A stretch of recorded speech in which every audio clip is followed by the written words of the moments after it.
Efe ejabulido www.nbsgroupuganda.com. Nebaza Katonda atuusiza ku lunaku luno enaku d'omwezi 7 enaku d'omwezi 11 omwezi ogw'omusanvu tuli mu mwaka 22 osobola okugweta 2020 edakiika diweze 16 dibise ku ssaawa 4. Eno ni programu endabirwamu nga bwe tuba buli lunaku olw'omukaaga okuva essaawa tini dino nga tuwayamu n'abagenyi ab'endawulo era n'olwaleero twize tuwayemu. Ninze Ibrahim Shamil ate era ninze Byakika asaasira mwena abafunye ebizibu eby'endawulo omuli ababafiirirwa kwota n'okusabira bannayiffe abali mu malwaliro ag'endawulo nti Katonda abataase akaseera ke mulimu ak'okugezesebwa n'obulwaire. Mu studio ndini Honorable Robert Kyagulanyi Ssentamu osobola okumweta Bobi Wine mundabirwamu tindi kodinge tuli live ng'enkola yaffe bweba. Honorable nsangaire okubona mundabirwamu. Baba nze nansangaire kankozese n'omukisa guno okulamusaako ku bakagwa munansaasira ndatabulatabula ennimi olusoga lwange lwabitege. Banange nsanyuse nnyo okufuna omukisa okubeerako ku mayengo ga Nabasa. Njagala kwebaza management ya Nabasa okumpita wakati mu kusoomozebwa kuno. Nze Kyagulanyi Ssentamu buli wensala Nairo nenzira eno mbeera Ngobi. Njagala obbalamusaako mwena abaganda bange abayise Ngobi ekika kyange mwenva, abayise Gaga ekika kya ssenga wange speaker kyavaamu, abayise Itamba Katikkiro gyava. Ate ndi wa mukisa kubanga ne Kyabazinga naye mwise Ngobi. So nsanyuse nnyo okubeerako wano. Mbalamusaako mwena gye musinzira okutuwuliriza, ab'e Bugabula, ab'e Buzaaya, ab'e Butembe, ab'e Luuka, ab'e Bulamogi, ab'e Kigulu, ab'e Buna, ab'e Bunanumba, e Bunole, ab'e Busike n'ab'e Bukono. Mwena nsanyuse nnyo okubeera nammwe ku mayengo g'empewo eno. Bakyali bange abali mu ghetto, abali mu garagi, abali wansi mu faamu, abali mu bikaado, banange nsanyuse nnyo okufuna omukisa guno. Kansuubire emboozi yaffe eno enegenda bulungi. Mbalamusizaako mwena basebo ne banyabo. Kale weebale nnyo tusangaire okubona Ngobi Robert Kyagulanyi Ssentamu Bobi Wine. Ebintu biri kutambulira bitya mu kaseera kano aka coronavirus? Wandibuza biri mu kututambulira tutya ffenna kubanga siri wano kwogera ku lwange. Ndi wano kwogera ku lw'abantu bonna. Singa nali njogera ku lwange zebinza okuba nga si bibi nnyo naye manyi nti ebintu tebiri bulungi eri abantu abasinga. Abaana ba bodaboda mikwano gyange tebakola kati, abataxi embeera gyabwe ogimanyi, ab'amasaluuni, ab'amaduuka, kwegamba embeera si nnungi eri abantu bonna. Okusinza ku mbeera nga bw'ogiringirira ya coronavirus mu nsi wona ne Uganda embeera gye tuli ekigemamu ekyokulwanisa obulwaire obwo obonamu ebirumira oba tutambulira awo? Ebirumira bingi. Okusookera ddala twali tuli ku mulamwa omulungi era ffenna twavaayo ne tukwatagana ne tuwagira enteekateeka ezaali eza gavumenti ebiseera ebyo z'omu ku bayimbi era bannayuganda abaasooka okuvaayo okukunga abantu okubategeeza ku buzibu bwa coronavirus nakiki kye tuyinza okukola okumwewala. Era bannayuganda njagala obeebaza bazanya paati. Omanyi bannayuganda tuli bantu abalungi ennyo, bajumbira okunaaba mu ngalo ne bajumbira social distancing. Bannayuganda ne bakkiriza okusigala ewaka. Naye obudde gye bugenze butambula corona efuuse business era ng'abantu abamu bwe bagamba nti corona virus yatandikira China ng'ekirwadde n'agenda e Europe nga politics, wano yajjanga business. Coronavirus yafuuka business ate kyafuuka nga kyakulwanyisa ekyebyobufuzi. Yafuuka business etya kubanga bagikozeseza bannaffe abatufuga ne beewoola ssente ne ssente paka ku trillioni 6. Omanyi trillioni 6 zibeera billioni 6. Billioni 6 zibeera billioni emitwalo 6. Ssente nno zonna bazeewoze nga gwe nange n'abaana baffe n'abazzukulu be balina okuzisasula. Naye ssente ezo zikozeseddwa just kunyigiriza abantu nga bw'ozoolaba bo begagawaza bwegaggawaza bw'ogenda ng'ogoberera mu minisitule y'ebyobulamu bongedde gaggawala bongedde gula mataka nakusenda abantu ku mataka ate ekyennaku ng'ate kyongera kola ki kunakuwaza nakunyigiriza abantu so coronavirus bamukozeseza nga business ate ng'ebyobufuzi kubanga tukitunulire muganda wange bukyanga coronavirus ajja mu Uganda teri munnauganda yali afudde coronavirus naye buli lunaku bakubuulira nti munnauganda ba LDU bamukubya amasasi munnauganda bamuusiza migo muzo biwulira buli wamu ne wano wetwogerera nzijukira nali ndaba ku mawulire nga RDC wawa nga batisa omuntu bamuusiza migo lwaki nti no atagoberedde biragiro bya corona so noolabanga ekintu kyetwalina okulwanyisanga obulwadde ng'ate babukozeseza kunyigiriza abantu ssente zenkugambye zewoleddwa tewali ddwaliro n'erimu pya bizimbiddwa tewali ddwaliro n'erimu lyebaziza ku mulembe no tebalongoseza bya bulamu bya ggwanga ate nga wano tulwana na bulwadde ne babulwanyisa muno so yembeera eyo gye tubaddemu nti bannayuganda baadde balungi nnyo bannayuganda baadde bajumbidde okulwanyisa obulwadde buno n'obulwadde buno bukozeseddwa ate kunyigiriza abantu ate bukyayongera okukozesebwa kuba ssaawa zino wabadde nze ntula mu parliament naye walabye nga parliament egamba ti abantu tewagenda kubaawo campaign so ne bamenya buli teeka onfuna bulungi ogezaako okutuula ku ddoboozi ly'abantu kubanga nga bwomanyi mukulembeze waffe atyanya abantu kubamanyi tebakyamuwagira so embeera bwetu muganda wange bweri coronavirus onayiddiremu ebizibu bingi konalebo Kyagulanyi oba n'okugezesebwa kungi n'omuli engeri gye mujja okunoonyamu akalulu eri scientific eya digito ogirinamu obuzibu kati njagala kusooka kugamba abantu b'ejjinja abantu b'ebusoga n'abantu ba Uganda bonna bonna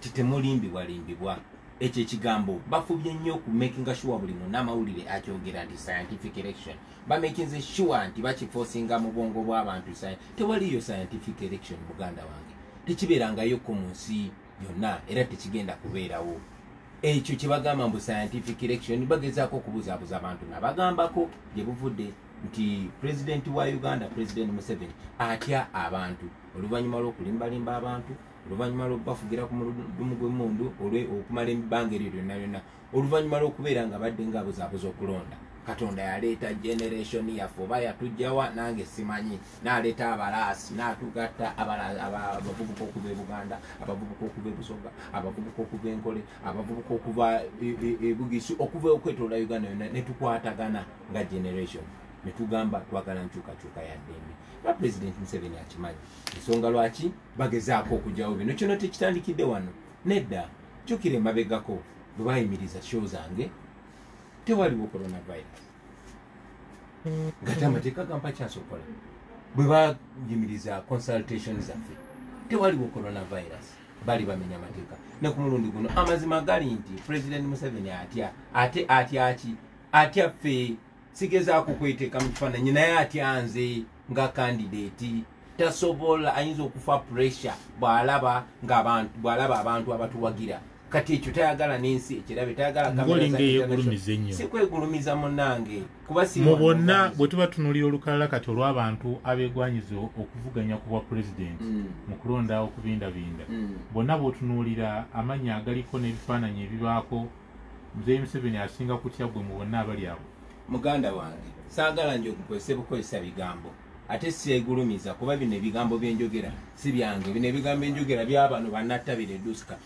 bino ebigambo byenjogera by'abano bamase walukamba byabo babijirwa byabo baba mu lulenzi byabo bawayiswa mu fumbiro byabo basejjirinnya byabo basawuda madada bigambo by'abantu bangi nnyo nze ninga mouthpiece era nyimiridde wano mu kifaananyi ky'abo abantu abangi era bw'olaba ekifaananyi kyange ku ballot paper yes oba muzimba nkikiikiridde naye oba olonda birowoozo bya generation yaffe yonna yonna so seegulumizanga muntu gulumiza generation yaffe kuba kyekituufu yaffe tusinga obungi tuli ebitundu ebisukka 85 ku buli 100 yaffe tusinza okubonaabona yaffe tusinza okunyigirizibwa yaffe tusinza okuttibwa naye ate yaffe tusinza okubuuka kubanga tuli connected nga generation kati atutya tayagala nsi erabe kiri Uganda yensonga lwaki tayagala wabeerewo rallies tayagala wabeerewo campaign oŋŋamba otya nti abantu bagenda kulonda onfuna bulungi oŋŋamba otya nti abantu bagenda kulonda naye nga tebakoze tebagenda kola informed decision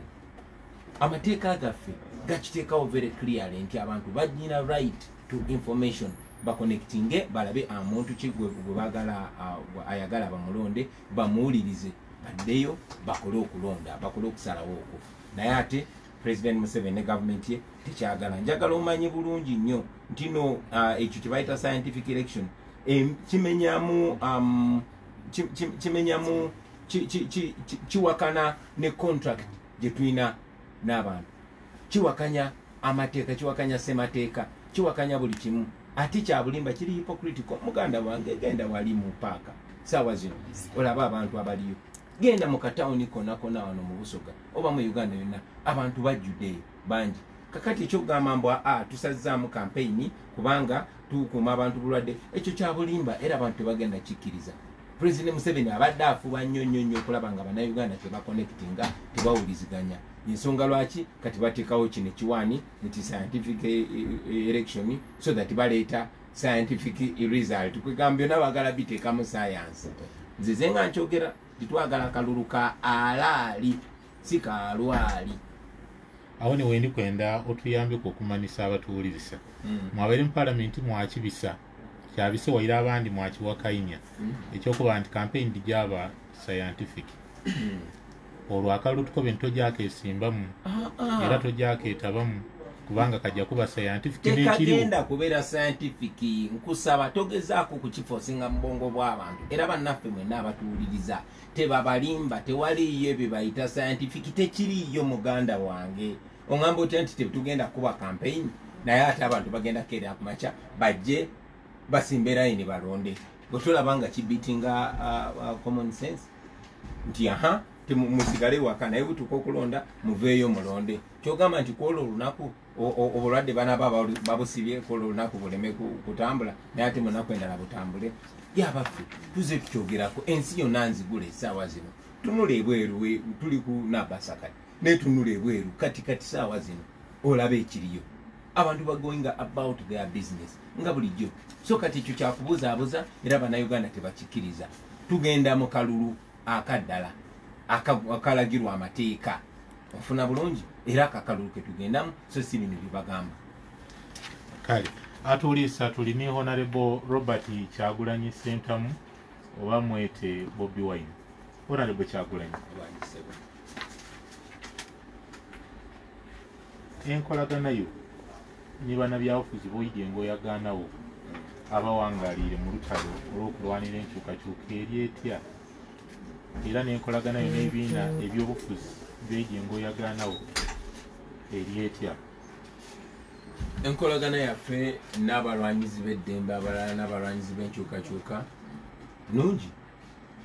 Ebibiina ebimu nungi nnyo, ebibiina ebirala nungi nnyo, ate ebibiina ebirala nungi.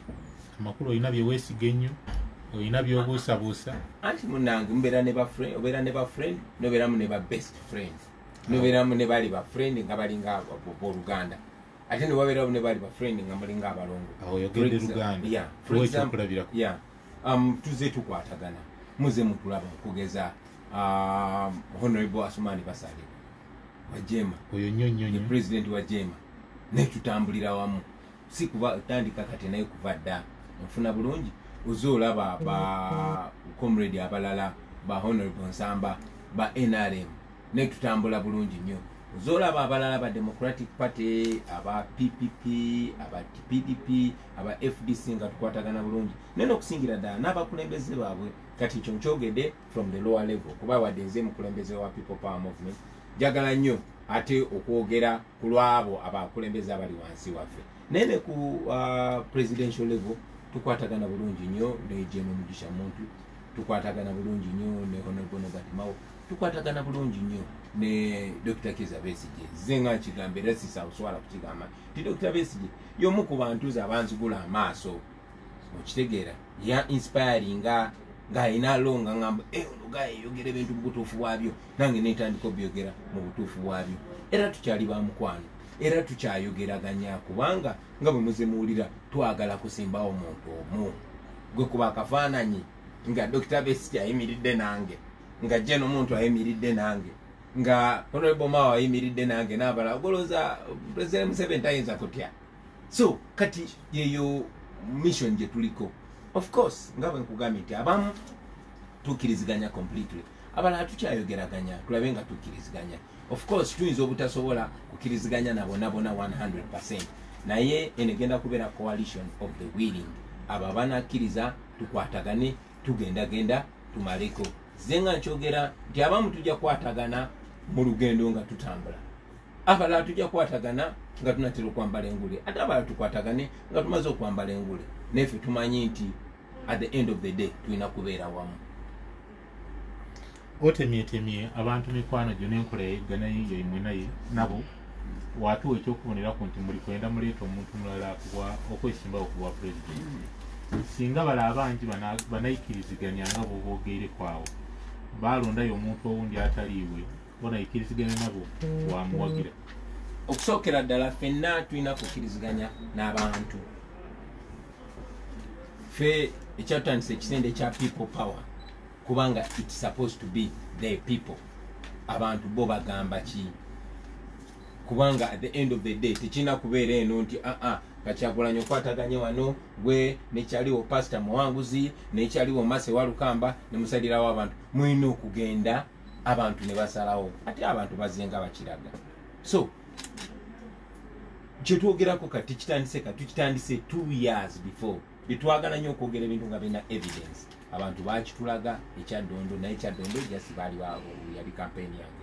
Abantu ne bakitulaga wano Jinja nga tuzo campaigningira Honorable Mwinyi. Era abaaliwo wano twali wali ku Masese rally yaffe yali mwakiraba nga bwe kyali era n'owekitiibwa Dr. Besigye n'abagamba nti akati mu abavubuka generation yammwe ne tuvaawo ne tugenda e Bugiri ne tuvaawo ne tugenda e Bukunjiri ne tuvaawo ne tugenda Arua. So tuze abantu batulagako signal naye ng'oggyeko n'ekyo n'abatuwuliriza kati bw'oba olabye comments kati eziri ku social media kuba ensi yonna yonna etulaba kyekyomukisa omulungi. So abantu bo balina we bapointinga. Njagala omanye nti sigezaako kwegulumiza nga nze nsinga obutabeera na experience mu ba presidential candidate bonna and I appreciate that. Naye bwe mbanga abantu bannesize manyi nti sigenda kulembera nzeka. Twagala okufuna expertise ne experience y'abantu nga Dr. Besigye nga Bonokomawo nga ba Jono Mugisha muntu n'abakulembeza abalala gomanya abasajja amagezi ge balina bakantuntu basaalirwa ne bana abavubuka bana abato wali otuddeko n'onyumya n'abantu nga Kasolo, abantu nga Swengere, abantu nga ba Waisa Mufumbiro, abantu baffe balina ideas. So tekigenda kubeera ku nze ndi rallying point, nze ndi gaamu agatta abana abantu abagezi abalina ideas and experience tusobola okubulira eggwanga lye ku kyagaamu. Era nga nzeyo ku kibuuzo kyembuuziza nti singa bali abakulu boyogeddeko botemyetemye enkolagana yammwe ne bannabyabufuzi ab'enjawulo n'abakulembeze b'ebibiina by'obufuzi ebyenjawulo bakkiriziganya ne bagamba nti ku luno Kyagulanyi katusooke tulonde omulala atali Kyagulanyi onokkiriziganya ne banno kibanaaba basazeewo. Nzize nkyogera nti ffe nga abakulembeze si buyinza bwaffe, buyinza bw'abantu. Naye ffe nga abakulembeze tulina kulaba ekikola ku lw'abantu. Kansooke nkijje ku presidential level kisende ku MP level mukwatagana ne mugamba tuli abantu bangi naye ani anaayitawo. Of course siri wanjawulo naye tuze tukiraba over time nti okay what are the factors. Era njagala kuno kusalawo kuleme kubeera kwa kasenge ingire mu kasenge mulonde papa no kino ky'abantu ekyanditanzi kubijjayo eyo mu bapolitician kubiteeka mu bantu abantu bakirabe basalewo bonga abantu. Ku mulundi guno njagala okubulira nti omwana akola mu garage alina obuyinza bwe bumu ne Mase Walukamba yesimbe kuba MP. Omwana akola mu bakery oba akola mu bikajjo alina obuyinza bwe bumu ne MP. So abantu bo bagamba ki? Kuba tumaze ebbanga ddene nnyo nga tugamba okay kakati ba politician bo bakolewe ebiti. Gyetunuulire mu 2016 bo bannabyabufuzi batuleeyo ne bagamba asinga okusiba ettaayi ye Amama Mbabazi. Bo ne balonda Amama Mbabazi. Ne bannayuganda ne bagamba nedda ssebo. Bo ne basonga wali. So kyekyo kitwagala okukola. This should be a people-centered decision, not a politician-centered decision. Sigezaako ku discounting abapolitician bamugaso nnyo ne bo balina kugaidinga bugaidinzi decision nekolebwa abantu ate kati ffe tuze tukirabako muganda wange kuba byenjogerako biri backed with evidence. Era oba oyagala njagala bwe tufuluma wano siina muntu gwempise n'essaawa zino already abantu beetolodde ebweru wa station eno. Kitegeeza ki? Tulina okutunulira signal abantu gye bagamba. So bokonyeeko balabe signal era balondole signal abantu gye bali. Bawulirize abantu. Kale bakitegedde.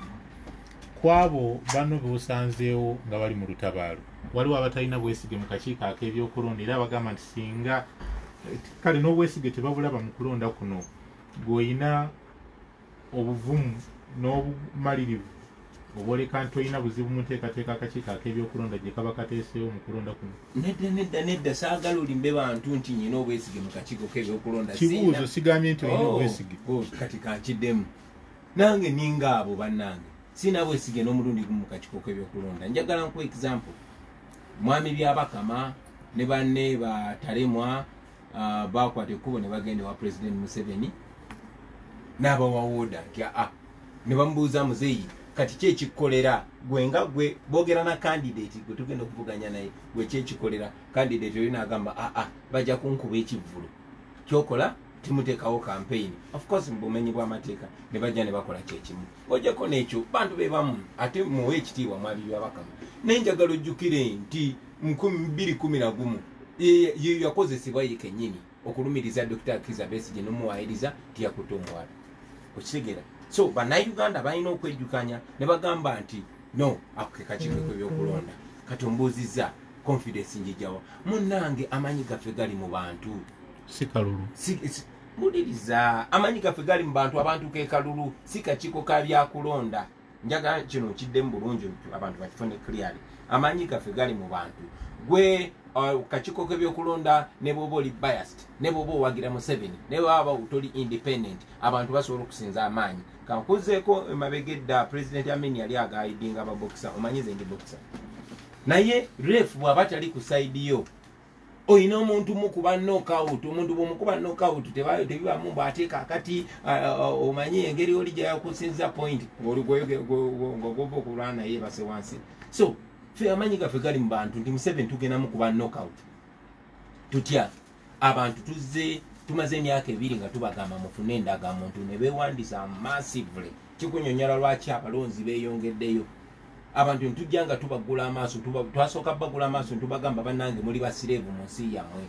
Ekyo ne bakkiziganya naffe ne tubuuza nti kati tukole ki? Tubagamba mugende mwewandiise kuba kati ffe tuli mu lutalo naye olutalo lwaffe si lwakutta bantu ng'olwa Museveni. No, ffe tetukkiriza mu butemu, ffe tukkiriza mu democracy kuba n'omulembe gwaffe ebyo tebikyakola. Kati democracy ne tukunga abantu era abantu bali ready. Bannayuganda bwe banaavaayo ne balonda nga bwe bakikola ekyaddondo nga gavumenti ereese bilioni 5 ne tubawangula nga bwe bakikola wane Jinja ne baleeta amasasi ne baleeta ne tubawangula ne Mwiru nga bwe bagenda Bugiri ne batta abantu ne batiisatiisa ne tubawangula nga bwe bakikola Rukunjiri nga bwe bagezaako nange kennyini okunzita ne batta Yasini Kawama driver wange nze kyasi kya Misinga Narole. Okitegeera ne bagezaako okuteeka okutiisa ne tubawangula. Njagala okuwa Bannayuganda amaanyi nti tugenda kuwangula Museveni kuba ekyo kibaddewo mu Congo kyabaddewo bawangula candidate wa President Kabila.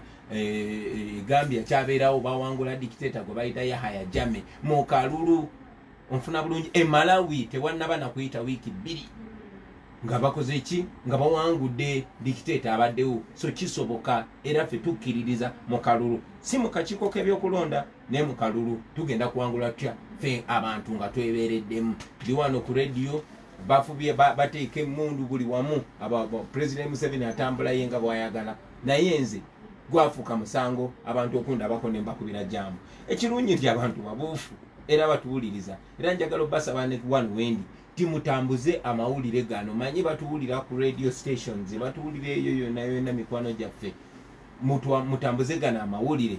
Tugenda kutuuka mu kulonda tugenda kuvaayo tusiibe ku line kuba olunaku Uganda lwekyuka tusiibe ku line tusuule akalulu tubeerewo tetugenda kuvaawo tukakuume tukalangirire Museveni tumusibule mullo so bwekityo bwekigenda okubeera temugenda kulinda kakiiko kabyakulonda kulangirira munalangirira okikonyeko nti tukalangirire muganda wange kyonna kigenda kubeera kiriya ate bona abeera obululu 10 ne bagamba nti ino buli bubiri.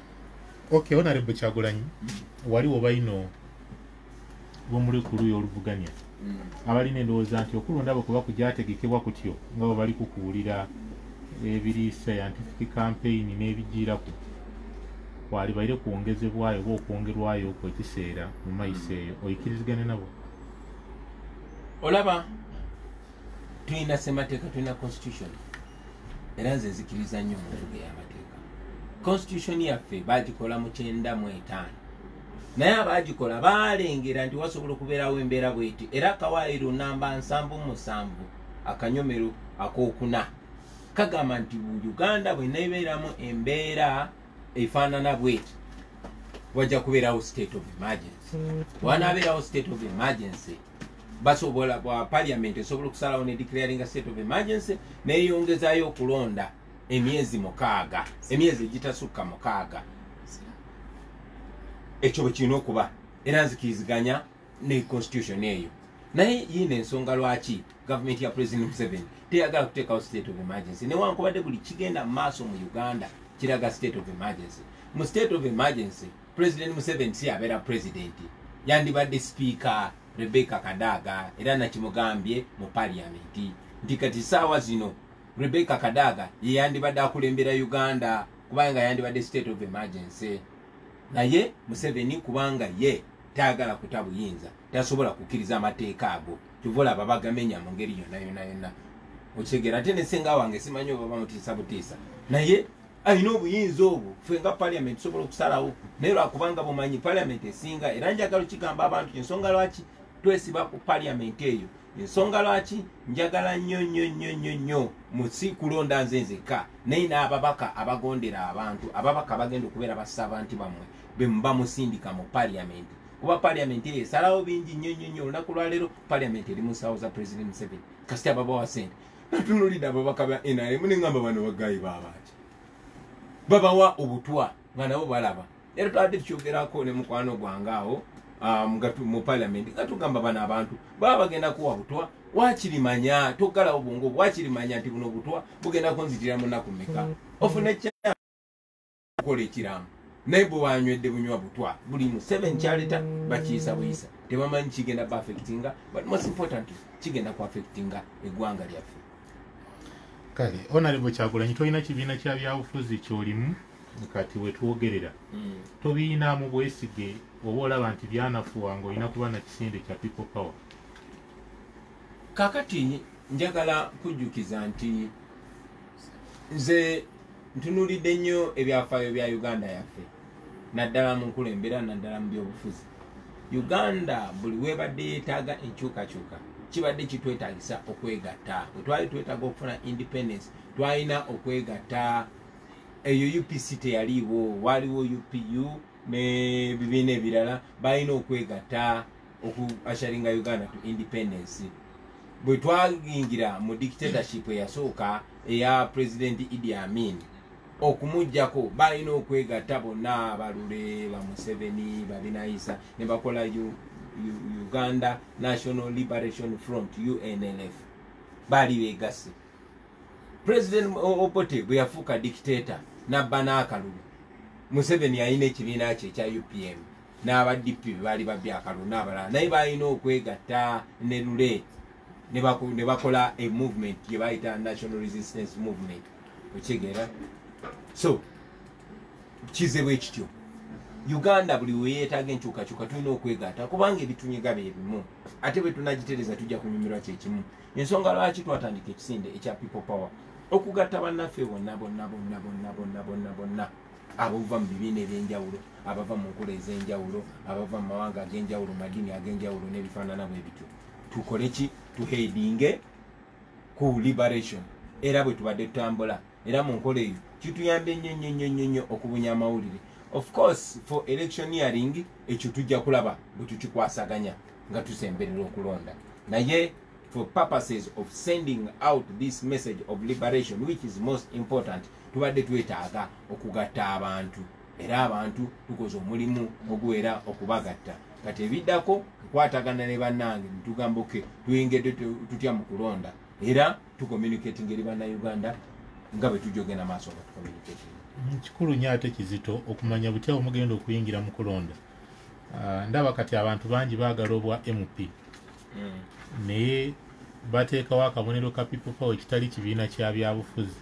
Mu bbanga ettono eribulayo mukiteeseteese mutya era mukitegese mutya, kubanga kijja kwetaagisa omuntu okuba n'akabonero. Kitegeeza nti mujja kusanga omuntu omulala ng'alina akabonero nga tekakwatagana nakako. Okusookera ddala twayagala bannayuganda tusooke tubagula amaaso bamanye nti tebalina just kulonda akabonero naye ebirowoozo ebyo byayimirirako, era ne twekuŋŋanya ffe abayimirira ku birowoozo bw'ebiti ye yali mumanyi bagamba first things first, ne tubanyonyola nti kati ono mulaba wadde akutte enkumbi naye alowooza nga ffe, naye wali abakutte enkumbi abatalowooza nga ffe, abalowooza nga dictator. Ono akutte ekisumuluzo naye alowooza nga ffe, naye wali abakutte ekisumuluzo abatalowooza nga ffe. Oleeta kyakulabirako oba olaga nti kyekiriwo? Nti ono kyekiriwo, nti ono waliwo abakutte enkumbi abatalowooza nga mu. Sooka ompulirize muganda wange, nti ono ayambadde yero onfuna bulungi, ayambadde baasi naye ate talowooza nga dikiteeta, alowooza nga ffe. Nzize nga nkigamba muganda wange era njagala okiddamu okigamba nti Uganda erimu abantu ba mirundi ebiri, abanyigiriza n'abanyigirizibwa, abalya n'abaliibwa. Kati bano bali ku saidi zombi, bali mu opposition, bali ne mu gavumenti ababonaabona, ate era ababonyaabonya bali mu gavumenti, bali ne mu opposition. Ensonga lwaki nze ngamba abantu nti wano siri mu kwogerera opposition, ndi mu kwogerera bannayuganda bonna abatalina ddembe lyabwe, abayisibwa obubi. So ekyo bwe kityo bwe kiri, ofuna bulungi. So the idea is a liberational idea. Of course bwe tunasemberera okulonda saagala ensonga y'akabonero gibuusa amaaso, ensonga nkulu nnyo eyo n'ebirala ebifaanana bwe bityo. Naye for now njagala no program tugikozesa okulaga abantu ekituufu. Manyi nja kuddamu nfuna omukisa okudda wano kunaabasa nga tusemberedde okulonda, ate twongera okuttaanya programu zaffe. Ono twasazeewo candidate ki gwe tugenda okwenda osinga wano, twasazeewo tugenda kozesa strategy ki, twasazeewo tugenda kola tutya, ebyo tujagenda nga tubitaanya. Naye for now ye message eno gye njagala okuwa abantu. Oyikirizigana n'abakoba nti mu opposition mulimu abakolagana n'abali mu kibiina ekiri mu buyinza, ng'eno babamisana b'opposition obwire baamala bakuta bayireero? Nkugambye era nkiddamu nti nze soogerera opposition. Ffe tetuli opposition, ffe tuli option. Nkiddamu, tetuli opposition, tuli option. Tetuli bakuwakanya, tuli ekiddibwamu, ffe tuli answer. So yes, ombuuziza nti mu opposition waliwo abakolagana ne gavumenti oba mu gavumenti waliwo abakolagana n'opposition. Ekibuuzo eno ekyo nze mu ndowooza yange kyandibadde mu opposition waliwo abakkiriziganya n'embeera ez'okwenyigiriza abantu, era mu gavumenti mu NRM waliwo abakkiriziganya n'abantu okubeera n'eddembe lyabwe. Nja kugamba ye, bw'onombuuza nti ani, nja kugamba abantu mubatunuulire, mujja balabira ku bikolwa byabwe. Webale nnyo webalire ddala. Mbuze ekibuuzo ekirala. Kale webale nnyo Honorable Robert Kyagulanyi Ssentamu Bobi Wine. Atuuliisa tuli ku 89 akatoneze 4 Nabasa Fama. Eno ni program endabirwamu Kyagulanyi ti opposition, Kyagulanyi wa option. Kale katambulira awo n'owa option akulira ekisinde ekya people power. Amaanyi ng'ogatayire ino ku bwa president, ebifo ebindi oli safe? Sinze buli wogamba ng'ogataye ati niwo omukulembeze wa option, niwo omukulembeze wa people power. Munnange okuyimirira niwe komanda n'okubeera wano mu studio nandibadde ndinzekka, ne okulaba nga ndine Natabi, ndine Masewa Lukamba, ndine Bijirwa, ndine bapasita Mwanguzi, kubanga bino ebirowoozo byaffe ffenna singa mbadde nze kwemalira nandize nenjogera byenjagala, byenjogera bye twagala.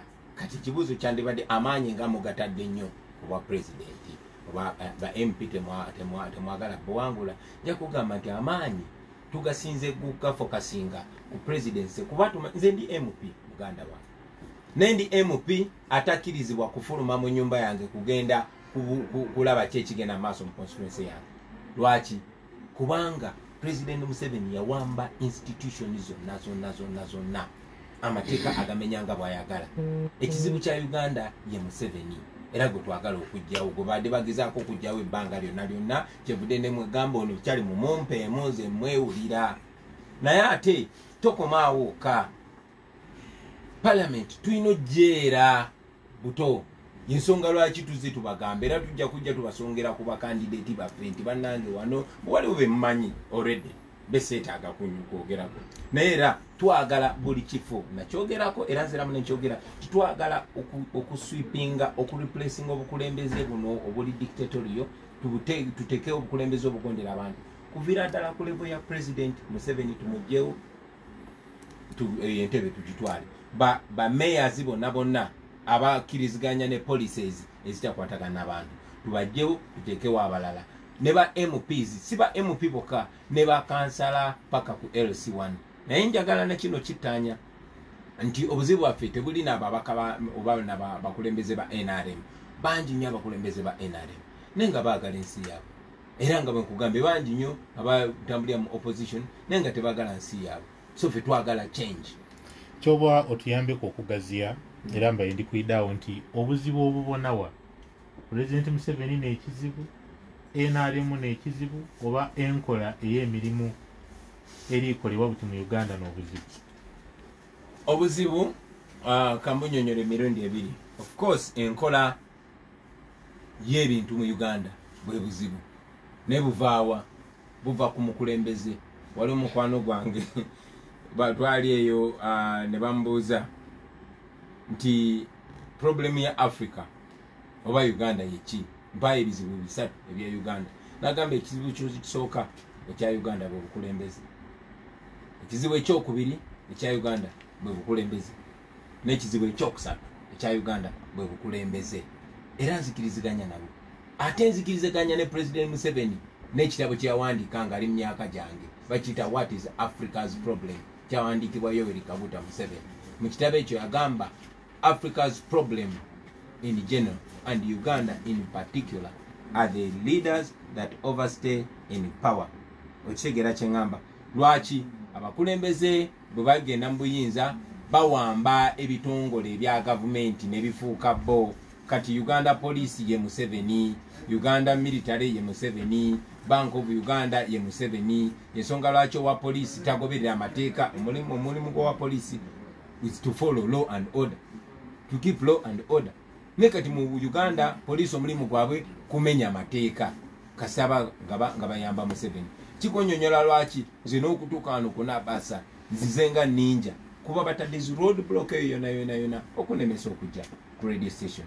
So ekizibu kya Uganda yenkola ekulembera wa President Museveni baze batunyonyola na akyusiza buli muntu okujjako ye, akyusiza abaminister, akyusiza abaki, akyusiza obukiiko bw'okulonda naye yetakyuka era ensi tekyuka. Kati ffe twagala kukyusa ye kennyini then Uganda esobola okudda ku luguudo olutuufu kuba kati yava ng'omugenzi Basudde bwe yayimba kati eno basi dunia yava ku main road kati eddukira mu nsaalusa akagasaka. Honorable Kyagulanyi, waliwo abantu abalina endowooza nti lwaki Kyagulanyi tasoose kuyirayo mu Parliament ekisanda kino n'anywezaamu n'awaako omukisa ababayirewo okutuusa ekigendererwa mu maiso. Okirowoozaako ki ekyo? Nze sajja wano okubeera mu Parliament kyova olabira tundabawo nnyo. Nze siri politician muganda wange, nze najja kujjako Museveni nkiddemu ng'oyita mu Parliament. Nali muyimbi, bino ebintu byenjogerako maze emyaka kumpi 2 nga mbiyimba si bipya, naye kubanga bwe nali mbyogerako nga artist nga baagala nnyo okugamba abo bayaaye, abo bavubuka, abo bayimbi, ne ngamba okay okuntekinga serious mwagala nkole ki kuba nalina embiri zange mpanvu nga nzaagala nnyo nensalako nenkyusa nensiba nettaayi nengende bigambo nentandika bagamba mu Luzungu. Naye era mu Parliament gye nalabira nti system yonna nvundu onfuna bulungi nti bawamba ebitongole babiwamba ekintu njagala kigende mu bwongo bw'abantu, ebitongole babiwamba okitegeera nti tulina office ya IGG naye temulina mugaso omuntu omu nakalema yalina amaanyi okusinga aga IGG. Nfuna bulungi poliisi tekyali poliisi osanga awo kavubuka kubanga kafaanana ng'abafamire ya Museveni kekali awo myaka 23 naye nga kakuba ne ba DPC ne ba RPCMP yensi bwe yayonooneka bwetyo. So nze kyandeeta kuconnectinga generation yaffe kubanga baali bagezezaako bangi nnyo bwe twasuubira bitukolera abana abasiba amatayi abo asoma ennyo zi degree ne zi masters abo aba intellectual nga tulaba bonna tebatukoledde nga tefe tusinga obungi nengamba naye bakyali bange lwaki tetwebereramu netusalawo twebereremu. So nze gwe mulimu gwange ye mission yange ne bannange twagala kukyusa gwanga tuteeke obukulembeze nga bw'otunyiiza nga tusobola okujjawo kuba ffe twakuteekawo. Ne Museveni alowooza tetusobola mmujjawo kuba alowooza si ffe twamuteekawo newankubadde bajjajja baffe ne bataata baffe be baalwana olutalo okumusaawo nga balowooza bajjewo nakyemalira bateekewo omuntu mulamu kumba ate bataddewo dictator asingako obubi. So kikulaga nti saawa zino mission yaffe erina kujjako Museveni. Lwaki ndowooza nti nze nsobola? Kubanga abantu abasinga mu Uganda bagwa mu layini nga gyengwamu. Banaku nga nze, baavu nga nze, bantu ba ghetto nga nze, bavubuka nga nze, banyiivu nga nze. So yensonga lwaki tulowooza nti eno time ate eno generation yaffe waliwo omuwandiisi omu bamuyita France Fanon yagamba every generation must identify its call and either pursue it or betray it. Kati kolo yaffe nga generation kununula ensi eno gye bayita the Pearl of Africa Uganda tugiteeke ku mulamwa naffe gwe tuli enyumirizaamu. Nze njagala nnyo oluvannyuma lw'okuzanya paati yange ndaba abavubuka ng'abato ndi musanyufu nnyo nti okuvayo kwange ate kwajjayo abavubuka bangi. Nze nali siwulirangako ku baana abaana abato bannattabi, nali siwulirangako ku bamululenzi, nali siwulirangako ku bantu bangi nnyo naye bagenda bavaayo mpola. Era njagala obakubiriza muveeyo mwenna mwesimbewo mugjeeko bino mbu kati gwe wandirekedde ono kuba ye mukulu. Abantu abo naddala abakulu batubitrayinga batya bagonda bo balowooza tekisoboka kujjako omusajja ono. So kakati kiri very important, very important tife twebereramu naddala abaana abageto twagala bino bikyusa tutandika okuweebwa ekitiibwa ate kina kubeerawo in our lifetime. Tewali byakugamba mbu kati mulindeko mukyali bato mukakane. Museveni ate yali ddaawa nnyo kunze kuba tewali yali amumanyi okigera yafuna obululu meka mu 1980 tewali yali amumanyi kubona tewali yali atuuseeko mu site okigera naye kati ffe tuli connected nga generation. So eno koolo yange yakukunga bonna baveeyo saayingira mbina ebintu kuba njagala nnyo ebyobufuzi. Era nze ngamba abantu nze temumpita politician kuba siri politician nedda. Nze ndi revolutionary, nze ndi leader ayagadde okukunga abantu bonna babuuke. Era mmanyi nti lazima bannayuganda banaaba bamaze okwebereramu. Njagala nnyo nfune chance okuritayiringa nga nkyali muto ngendeko ku beach mpowe, ngendeko nkuba emiziki gyange n'ebintu ebifaanana bwe bityo. Mu Uganda eyeyagaza. Honorable Kyagulanyi, waliwo ebiri kwogerwa era ebyogerwa nkidi nti obiwulira nti obubaka bwoba kampeyini yo eidwire obusosoze nti olina amawanga agamu oba agandi mu ttiimu yo geboogerera obubi okidi ku ekyo oba ni pulaani yenyu? Okusookera ddala njagala nkubulire muganda wange nti banoonyeza bwe batusigira ebisooto ne wabula, banoonyeza bwe batuwonoonera ne wabula, kubanga byetwogera bye bituufu buli muntu kyayogerako. Ne baga kati ono Bobi Wine tumuwonoonye tutya ne message ye tugyonoonye tutya, tugamba abo basosoze. Muganda wange nze gwolaba nze Kyagulanyi ndi muganda, ndi mukatuliki. Naye omukazi gwembeera naye mukyala wange si muganda ate si mukatuliki. Ekikolaga ndi musosoze oba nedda. Mwawukanya eddiini nemwawukanya ne twawukanya eddiini twawukanya n'eggwanga mwakigatta muteera kubanga generation yaffe totubuulira ebyo byabusosoze ffe tuli bannayuganda ffe twagalana ekitugatta yennaku yaffe ne payini gye tuyitamu okitegera ebyo busosoze generation ya Museveni bibasosoze ekyokubiri genda ku kyali wange taano wange gwembera naye nubiyaniri twawukanye eggwanga twawukanye eddiini ye musajja munubi musiraamu genda ku bakyali bange bawayiswa mufumbiro babigirwa twawukanye eggwanga twawukanye eddiini ne bano wentudde kati so kyekyo kitwa identifying the generation yaffe terimu mbu ggwanga mbu ddiini ono musajja ono mukazi no twogera ku mazima muganda wange njagala nkubuulireko nti omuntu yenna nga eddiini yo n'eggwanga lyo nga bikusingira amazima n'obwenkanya bw'obeera kizibu eri ensi era eyo karakita ya President Museveni njagala nkubuulire nti tewali muntu musosoze mu mawanga nga Museveni ne gavumenti ye ate mwenna mukimanyi okipimirawo genda mu revenue olabe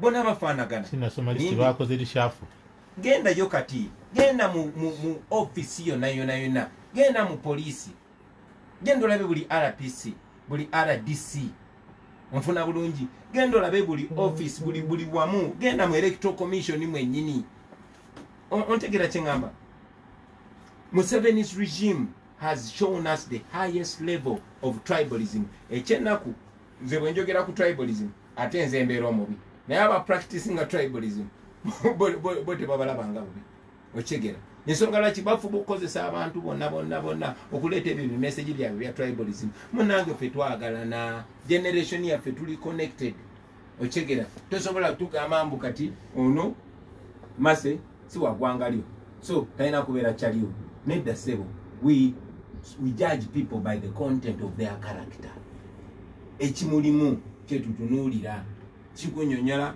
lwaki balooya bange basomani basalibwa lwaki mikwano gyange lwaki abantu bonna betukolagana nabo ffe tetulina busosoze n'omulundi n'ogumu era njagala okutwala omukisa guno okuvumirira obusosoze obuli mu gavumenti ya Museveni basosoze omuntu atalinga batava mu ggwanga lyabwe in fact mu family yabwe Museveni musosoze.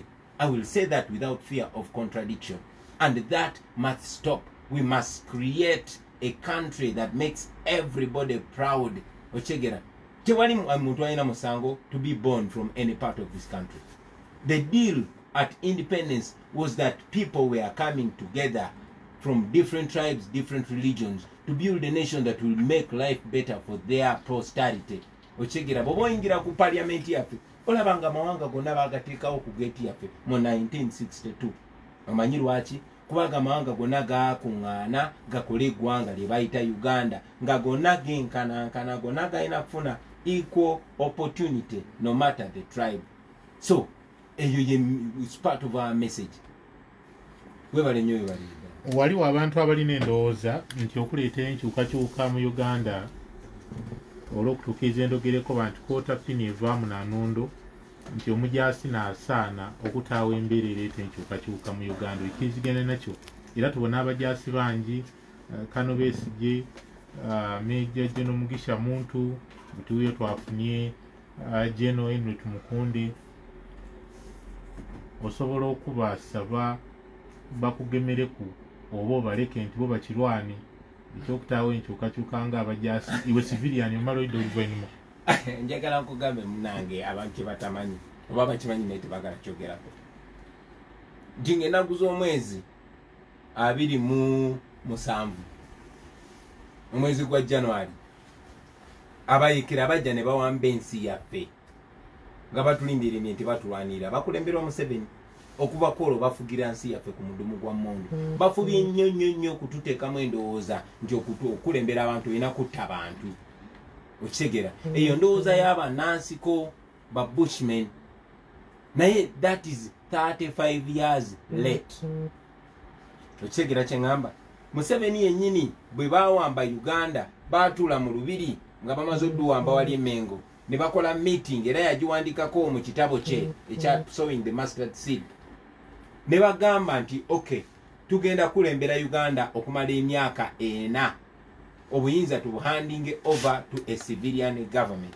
Ompulira kyengamba okuva ku olwo wakayita emyaka 34 kigenda kwera 35 tebakikolanga kati bagezaako okuteeka mu abantu endowooza Museveni ya coming out nayogera n'okwogera nti yali alimba yali for democracy. Democracy is not for the military. Mukanda wange etteeka lyaffe ligamba nti amagye gayina kugondera obukulembeze bw'aba civilian. The army must be subordinate to civilian rule. Ensi zonna zonna ezikulaakulanye tezikulemberwa mudumu gwa mundu. President Uhuru Kenyatta owa Kenya musirikale ngonziramu alinga gwe musirikale ye oba nedda si musirikale. President Magufuli wa Tanzania musirikale nedda. President Malawi eyakawangula musirikale nedda. President Adama Barrow wa Gambia eyajeko dictator military dictator Yahya Jammeh musirikale nedda.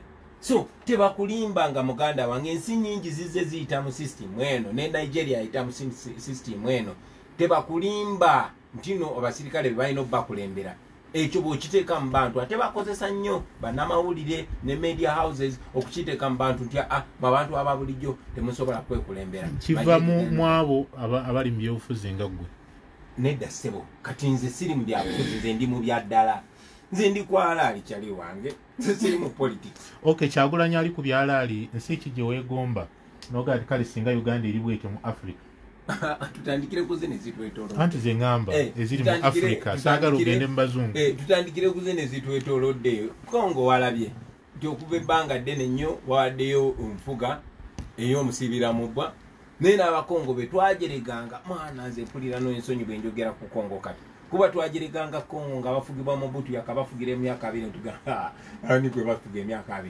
bakatukala katasa tumene naye Kongo bafunye enkyukakyuka eyo yajja mu mawanga gatwetolodde ga Kenya ga Tanzania juzi enkyukakyuka eyo ya happenize Malawi. So negomba ensi just efuna change obukulembeze ne budda mu maaso mu mikono gy'omuntu ng'abantu be baboosi be ng'ajja n'abagamba bakama bange mu abanonda tukole tutya bwaba baagala kino ne kiteekebwawo baagala kino kiveewo kibeera bwe kityo. So kyenegomba for now mu kyeweegomba kyankyukakyuka aife nga tulingirire enkulaakulana embeera abantu mwe bawangaalira ewaife wano mu Uganda kimanyibwa bulungi nti akutya security batukoba bulido niye buvire kwa minisita yakyogera akanti ya Uganda tuli peacefully ni president yaje nga akyogera nti tuli nsi ya mirembe byendi kwogerera mu bityo iwe tiwegomba mbira gye tuli mu Uganda nti ye yagaza yesimisa abakoba abantu bafuna ku ndoolo n'ebiringa ebyo. Kati olaba muganda wange kibi nnyo oli okwa identifyinga nakweyagala osetulinge police. Omukyalo omu bamuyitanga Harriet Tubman yalwana nnyo kutaasa abaddugavu nga basirevu. Yagamba I freed so many slaves. I freed 1,000 slaves. I could have freed more only if they knew that they were slaves. Kitegeeza ki? Yagamba nze natolosa abasirevu bangi nnyo abaddu bangi nnyo ne nanditoloseza bangi singa baali bamanyi nti basirevu. Munnanga abantu baffe bali mu nsi yaabwe nti bamanyi nti basirevu. Oli najja nakugamba bwe nzija golola kanyama naye bajja maaso go nagamba olaba sikubye luyi olina okunebaza. No my friend, that is your right. Oli bajja nagamba weebaka kutulo. Muganda wange mukinaana President Museveni yatandikawo akavuyo akajjako abantu otulo. Bojja mu kupate yaffe n'otandika bwelujanga tulina omukolo n'otandikawo olutalo n'otandika okulwana then nomanda olekeraawo kubanga bakuwadde emmere n'olya nobagamba olaba kati mbawadde emirembe gisanzeewo yego gitabangudde. So saagala batulimbe nti tulina emirembe ate njagala nkubuulire muganda wange peace is not just the absence of war. Peace is the presence of justice.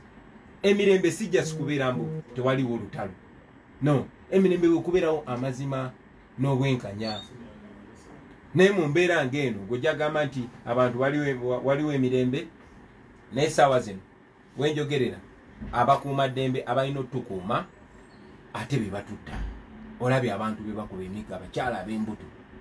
Olabye abantu be batulugunya abantu be bajjako eddembe lyabwe. Tosobola kuŋŋamba mbu tulirakisinge. Wano e Busoga bwe tuli muganda wange. Once upon a time eno yali industrial park.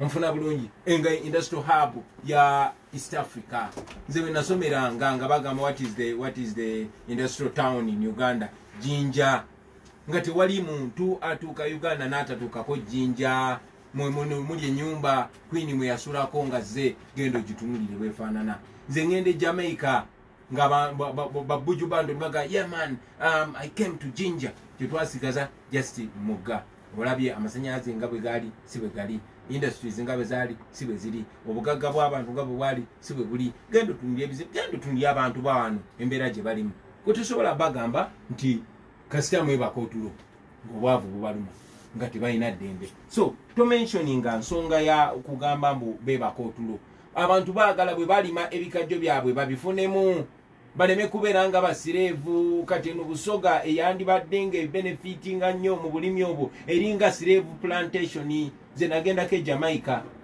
balinga balima nnyo ebikajjo nga boolaba wano busoga in fact Jamaica yenkana ne busoga Jamaica kasi katono nnyo nekamanyiddwa neyenkana ne busoga naye mu biseera bya slavery nga omuzungu yabeera nannyini samba nga Bajamaica bo balima ku miggo embeera bwe yakyukakyukamu nga bazze mu neo slavery nga bakola ki nga babalimisa ku busente obutono ennyo nga badukavu tebalina bitunda bwe baba balina bitunda balina okubeera ne license ate balina kuguza muzungu njawulo kyeri wano musobola okutunda ebikajjo byammwe nga mubirimye mumanyi ne by products ezirimu no bantegezeza nti yiika namba ey'ebikajjo omuntu agifunamu $40 okigera ate nga amaze obipakinga wali okumala wiiki 2 abantu balina jagale balina power over their productivity twalinanga busoga growers cooperative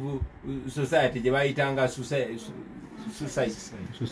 society okigera ekyaliwo bwe bakuteesa kukulima abantu bakuno be balima naye bwe bakuteesa kulima bali abaguzi be balima be bateesa abaguzi abo abasinga obungi si bannansi yes bannansi mu mateeka naye si ba locals so twagala abantu baffe beyagalire mu nsi yaabwe kubaffe tulinga emiti gya wano tulinga ebinyonyi bya wano tuli baana ba wano so balina okubenefitingamu ekyo njagala omanye muganda wange nti buli kintu tekikolera abantu ba outgrowers tebafunamu lwaki ku ntembere yabatekebwako nga kigendererwa kubaabuwaza ontegera muganda wange so abalimi beetaaga chance yaabwe nga balina right nga balina se ku bintu bye baproducinga tebiriiwo ngobagamba mwebaka otulo obanga agamba mugende mulime